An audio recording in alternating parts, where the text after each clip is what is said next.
بسم الله الرحمن الرحيم الحمد لله رب العالمين ثم الصلاة والسلام على أشرف المرسلين سيدنا محمد وعلى آله وصحبه وسلم أجمعين أما بعد السلام عليكم ورحمة الله وبركاته magacaygu waa Cabdir Sayid Xuseen waxaan ka tirsanahay xarunta Baaf ee magaalada Muqdisho waxaan nagala soo xiriirtaa taleefanka shaashada hortaada ka muuqda waxaan kusoo guda jirnay barnaamijka uga hadlaynay business math waxaanan kusii jirnaa chapterkeeni labaad oo la xiriiray jajabka haddaba haddii aan mowduucan labaad aan maanta cashirkeena aan uga hadalno kaasoo la xiriiro sidii aan ugu wareeji lahayn jajabka aan qumaneyn wax loo yaqaan number view amba mixed number oo ah number view iyo jajab iswato meesha marka waxaan ugu yeelay tusaalahaas ayaan rabnaa marka cashirkeen maanta inaan ku bixino haddii aan ku bilowno jajabkaasoo rabnay inaan u bedelan number view tusaalihiisa oo ah 12 loo qeybiyay 3 sida caadiga waxaan sameynaynaa 12 ayaa waxaan qeybinaynaa 3 marka tiro markii 3 lagu dhifto 12 keenaysa waxay noqonaysaa 4 marka jawaabtu waxay noqonaysaa 4 haddii aan si kale u dhigno waxay noqonaysaa inaan qeybta hoose 3 u qeybino hal ayaa ka soo baxay qeybta sarena aan 3 u qeybino 4 ayaa ka soo baxay waxay noqonaysaa marka 4 loo qeybiyo hal taas macnaheedu waxay la mid tahay 4 ayaa la mid noqonaysaa bacdama hooseeya halka mar walbaba aysan muhiim ahayn in la muujiyo haddaba excelka markii aan rabno in aan ku sameyno haddii aan equal taabto 12 loo qeybiyey 3 aan taabto inta wax ka dambe control enter aan dhaho hore wuxuu kasoo tuurayaa 4 marka uma baahnaba in la sameeyo howlo kale marka si caadi ayuu iskugu qaybinayaa wuxuuna soo tuurayaa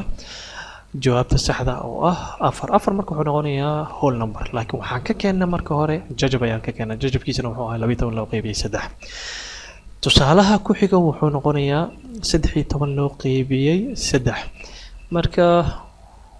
sida caadiga ah ujeedu waa jajab aan qumanin bacdama hooseeyaha 3 uu ka yar yahay sareeyaha 13 ayuu noqonayaa marka waxaan laga rabaa inaan u wareejino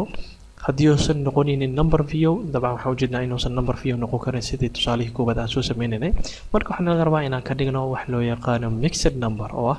number view iyo jajab iswato marka sida caadiga waxaan sameynaynaa 13 ayaan 3 u qaybinaynaa numberka ugu dhow wuxuu noqonayaa 4 markii aan 3 ku dhifano meeshaas waxaa kasoo baxay 12 kadib markii aan 12 ka goyno hal ayaa meeshaas kasoo haray oo ah haraage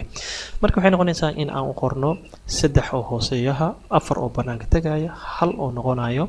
midka xagga sare fuulayo marka tusaalaha inta ayuu noogu qoran yahay marka hore waxaan sameyn doonaa asaga oo improper fraction ah kadibna excelka gudihiisa ayaan waxaan ugu wareeji doonaa wax loo yaqaano mixed number haddaba equal ayaan taabanayaa 13 loo qeybiyay 3 ayaan leeyahay inta wax ka dambe control enter ayaan leeyahay control 1 ayaan taabanayaa si aan u tago format dialog boxkayga oo aan rabo in aan meeshaas fractionka aan ahaan ugu soo muujiyo marka waxay noqonaysaa inaan custom isticmaalo oo wax ka bedel aan ku sameeyo nidaamkan decimalka oo u soo bandhigayo inta ayaan waxay u soo jeedayaa waxay imaanayaa si toos ah customkaas ayaa imaanaynaa qaybtan tabka generalka ayaa hal mar harka saaraya inta wax ka dambeeyna backspace ayaan taabanayaa qaybtan sare ayaa waxaan jeclaan lahaa inaad fiirisid isbedelku imaanayo waxaan leeyahay calaamad su'aal ayaan taabanayaa calaamad su'aal labaad ayaan taabanayaa loo qeybiyay calaamad su'aal ayaan taabanayaa markale marka wuxuu soo saarayaa 13 loo qeybiyay 3 oo ah sida caadiga ah improper fractionka okay ayaan taabanayaa marka qaabkan waxay noqonaysaa qaabka improper fractionka amba jajabka aan qumaneyn qaabka uu u yaalo waxaana laga rabaa inaan mixed u bedelo control c ayaan leeyahay godkan ayaan hal mar gujinayaa control v ayaan taabanayaa waa soo koobiyeynayaa asaga ayaa marka waxaan u wareejinayaa mixed number wax loo yaqaano control 1 ayaan taabanayaa inta wax ka dambe customta ayaan imaanayaa meeshan ayaan tabka ayaan tirtirayaa backspace kadibna waxaan taabanayaa shift 3 oo ah inaan helo waxaan u baahanayaa bound signka amba calaamadaas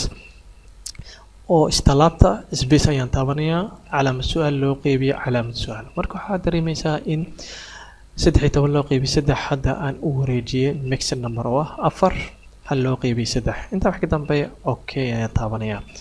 marka waxaan u wareejinaa numberkan mixed numberka waana qaabka excelka ugu sameynaysid haddii aad rabtid number improper fraction in aad u wareejisid mixed number wax loo yaqaano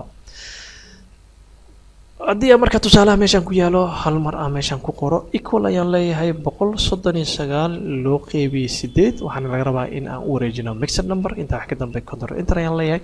marka hore waa inaan kasoo dhigaa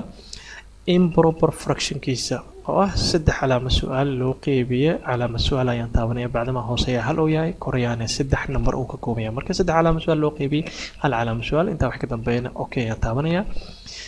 control C ayaan leeyahay meel banaanka ayaa control V ku leeyahay kadibna control 1 ayaan taabanaya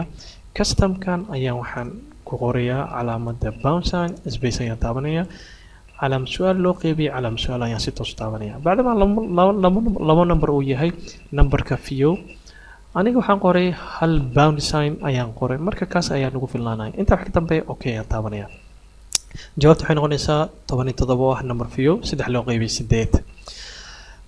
haddii aan marka mawduucaas meeshaas uga soo tago oo aan u gudbo mawduuca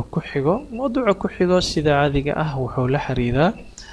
numberkii mixed numberka oo hadda aan soo sameynay sidii aan dib ugu celi lahayn improper fractionka amba jajab aanan qumanayn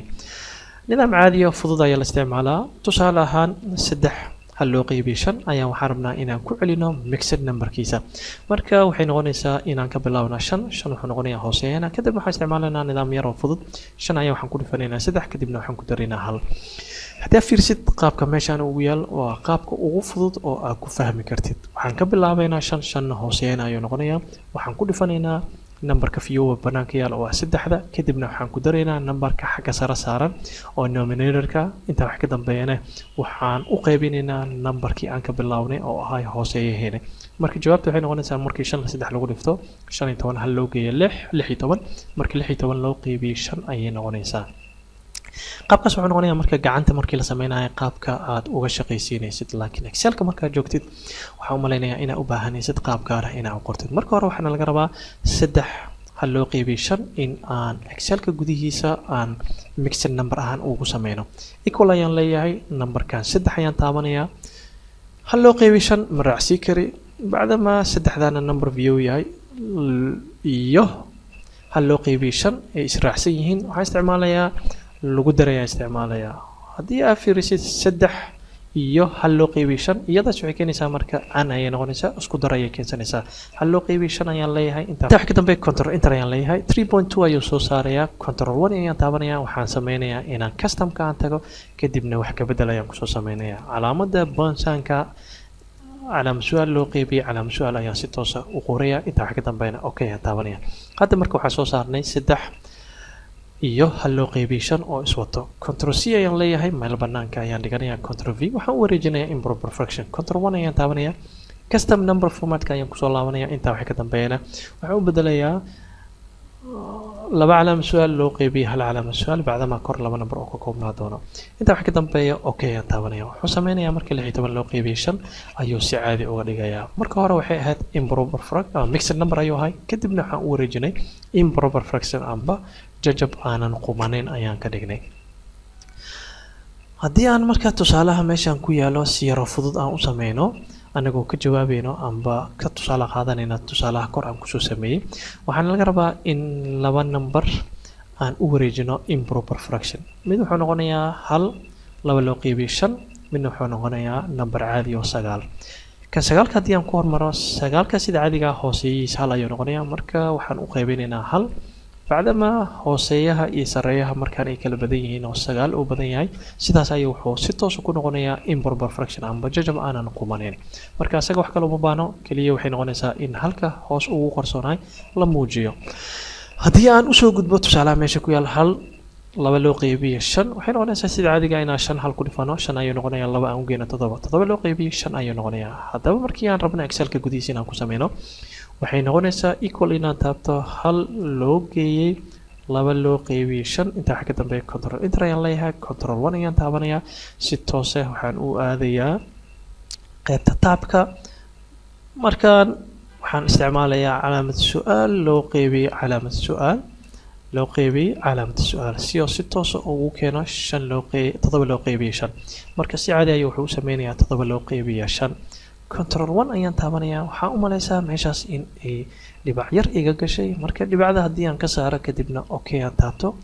waxaan u maleynayaa marka hadda inuu sax yahay 7 loo qeybiyo 5 markiisa hore wuxuu ahay hal laba loo qeybiyo 5 marka hore sidaas ayaan ku geliyay laakiin customka number formatka ayaan isticmaalay oo aan uga dhigay amba aan ugu wareejiyay